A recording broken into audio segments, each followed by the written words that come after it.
Before we get to some of our other headlines this morning, this is a big one impacting drivers on I-70. We've been following this breaking traffic since about 5:30, and it's really built up since then. Yeah, again, this is the I-70 eastbound on the city's west side.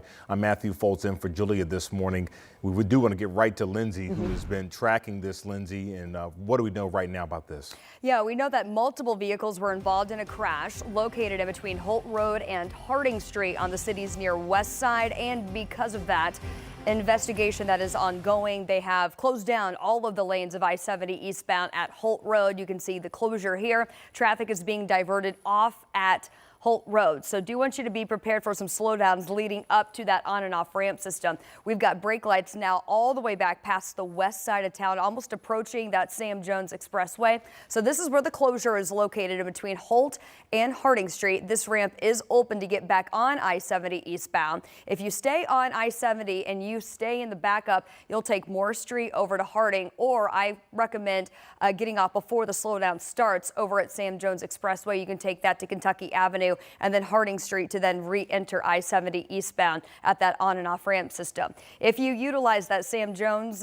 detour route, that's going to take you about 13 minutes to navigate around that crash. Otherwise, if you stay on I-70 and get off at Holt Road, that's about a 53-minute drive off of the interstate, where you will then have to continue onto Morse. So we'll keep you updated on that. No estimated time on when they are set to reopen I-70 eastbound there on the east side. Those traffic times really show you that difference, Lindsay. Thank you for that. We'll keep watching that all throughout the morning. Right now we're in the 60s and 70s as you're waking up and headed out the door. We are mostly dry. We do have a little bit of a shower coming through Carroll and Cass counties. I think we'll stay north of Tipton and maybe just north of Kokomo. We'll kind of watch them closer in around Miami County and Peru here shortly, but otherwise most of us are dry. A lot of 60s and 70s closer to downtown at 69 in Danville and 69 also for the Trojans in Newcastle. A lot more low 70s and some even mid 70s the farther south you go. And it's some of these counties we're talking about, from Rushville to North Vernon to Brookville Lake and the Seymour Owls. We'll be talking about more downpours later today as this front sparks more.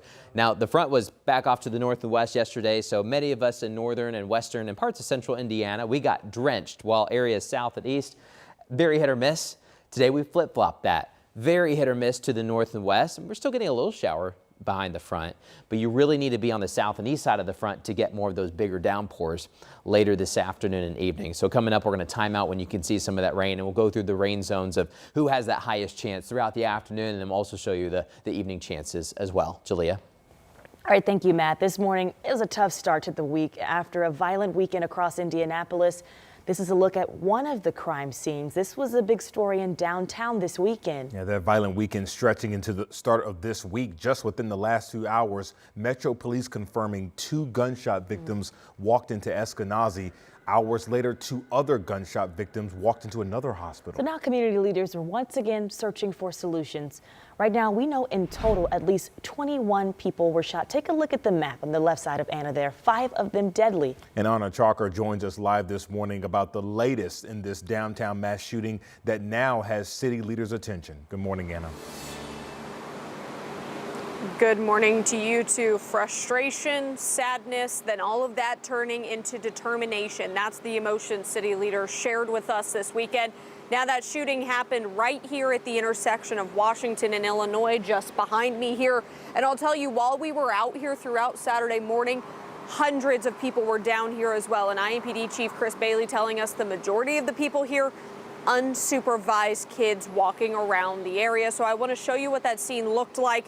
The shooting happened around 1:30 Saturday morning, and IMPD officers say there were other officers responding about a half a block away for a separate disturbance when they heard shots being fired from Illinois and Washington. And when they were able to get closer, they found multiple people who were shot. A 16-year-old boy died at the scene, and 5 other victims were rushed to the hospital. That's where a 15-year-old boy died. The 7th victim, another teenager, took themselves to the hospital later on. Police say all of the wounded victims were between 16 to 21 years old. And reactions have flooded in all throughout the weekend from city and community leaders. And while they say they're frustrated with what happened, they say it's time to find solutions to prevent this. But I know that more people will surround those young men that died at a funeral than surrounded those young men when they were living. That's unfortunate. The work is not going to be solved downtown. We move the needle before the kids come downtown. That's what has to happen.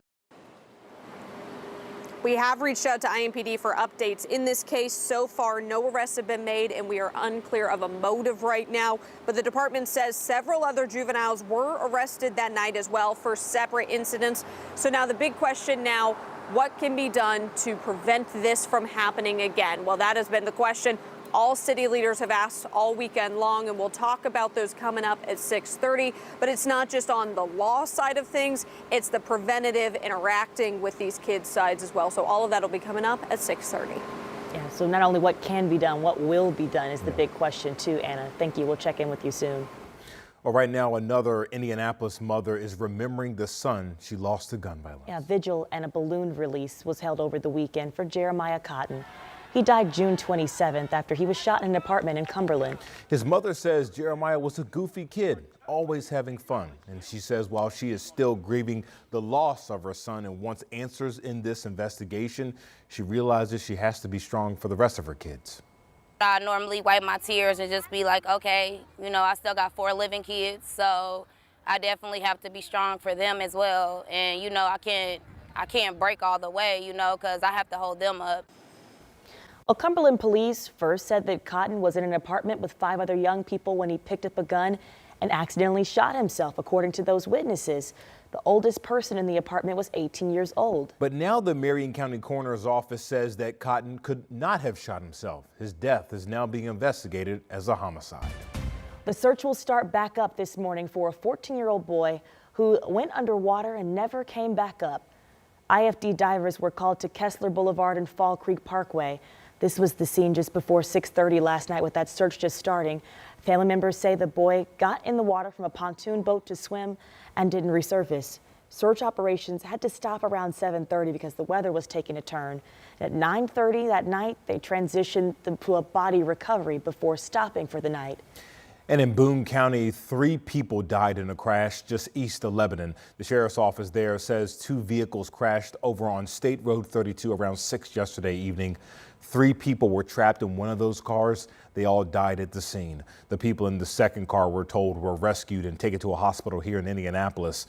Meanwhile, no word yet this morning on their condition or what led up to that crash. Road work just started along West Street downtown. So if you're about to head this way, you may want to plan a workaround for this because these lane restrictions will be in place from 6 p.m. to 6 a.m. Monday through Saturday between 11th Street and Morris Street. Happening today, a ride across Indiana for the 24th annual Cops Cycling for Survivors. Yeah, we know it's nearly 1,000 miles, and it's going to take place over 13 days to honor fallen law enforcement and support their loved ones. So this year, the ride honors 4 line-of-duty deaths. That includes Deputy Fred Fissler from Hendricks County. He died last April of 2024 after coming into contact with downed power lines while he was responding to a crash. That ride takes off today from Plainfield.